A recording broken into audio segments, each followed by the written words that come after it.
Sahabat Tani Indonesia, masih dalam bahasan seperti kemarin, yaitu padi kerdil akibat dari virus.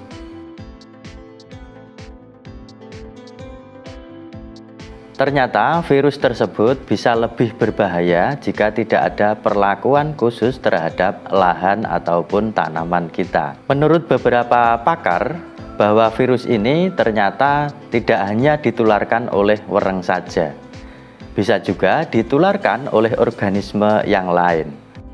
Selama ini mungkin sebagian atau mayoritas dari kita mengetahui bahwa penularan virus yang menyebabkan padi kerdil ini dibawa oleh wereng hijau maupun wereng batang coklat. Tetapi tidak hanya berhenti sampai di situ. Menurut beberapa pakar, jika virus ini sudah masuk atau merusak jaringan tanaman, termasuk juga di situ jaringan akar, maka organisme yang ada di sekitar akar juga ikut terinfeksi. Jika kejadiannya sudah seperti ini, maka akan sulit untuk mengendalikan virus yang menyebabkan tanaman padi kerdil ini. Dari situlah bahayanya jika virus ini tidak segera kita kendalikan. Lahan atau tanah di sawah kita akan menjadi endemik, lantaran organisme yang ada di dalam tanah juga sudah terinfeksi. Pertanyaannya, bagaimana untuk mengendalikan virus ini atau minimal mengurangi resiko penularannya? Mari kita bahas bersama-sama. Pilihan pertama yang terbaik yaitu menghentikan atau memberikan jeda tidak menanam padi dalam satu musim, terutama pada musim kemarau. Hal ini dilakukan untuk memutus siklus wereng yang merupakan serangga pembawa atau yang bisa menularkan virus tanaman padi kerdil. Jika dalam satu tahun kita tidak berhenti menanam padi, yakni 3 kali dalam satu tahun ini atau 3 musim menanam padi terus-menerus, maka tentu siklus wereng ini tidak bisa berhenti. Karena apa? Karena wereng mendapatkan tempat yang nyaman untuk berkembang biak, sehingga penularan virus ini akan tetap berlangsung dari musim ke musim berikutnya. Selain itu, memberikan jeda satu musim, terutama di musim kemarau, dengan tanaman lain selain tanaman padi, ini akan memberikan tempat yang nyaman untuk berkembang biak para bolosoro kita, atau bahasanya yaitu musuh alami.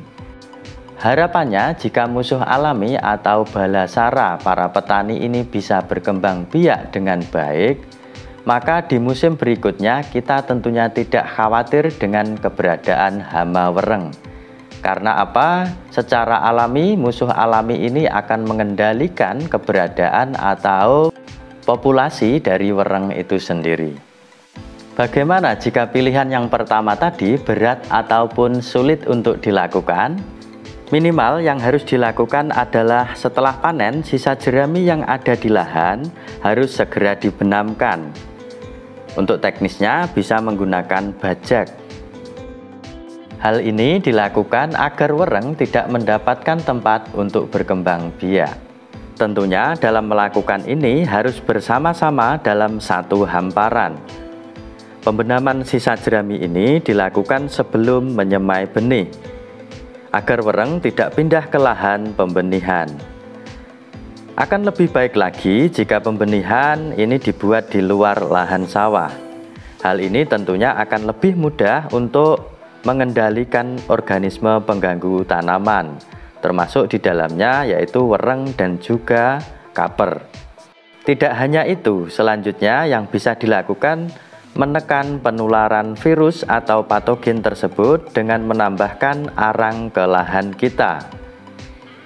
Ini bisa arang apapun, tetapi biasanya yang lebih mudah adalah arang sekam.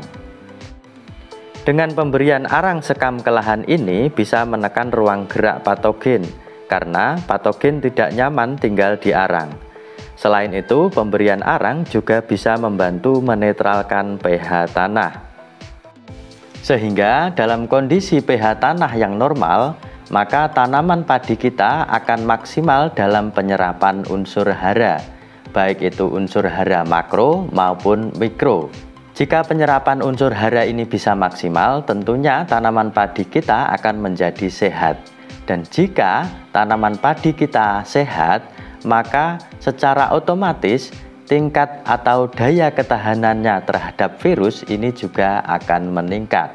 Dan semuanya itu tentunya dilakukan dengan menghindari pemakaian pupuk kimia sintetis. Karena apa? Justru jika memakai pupuk kimia sintetis secara berlebihan, tanaman padi kita akan rentan terinfeksi virus. Hindari juga pemakaian pestisida yang berlebihan, karena justru itu akan merusak ekosistem, baik itu ekosistem makro maupun ekosistem mikro di lahan kita. Baiklah sahabat tani Indonesia, itulah beberapa hal yang harus dilakukan untuk menekan penularan virus yang menyebabkan padi kita bisa kerdil. Silahkan tinggalkan pendapat Anda di kolom komentar. Jika informasi ini bermanfaat, silahkan like dan juga share. Jangan lupa subscribe untuk mendapatkan informasi-informasi terkait dengan pertanian ramah lingkungan dan berkelanjutan.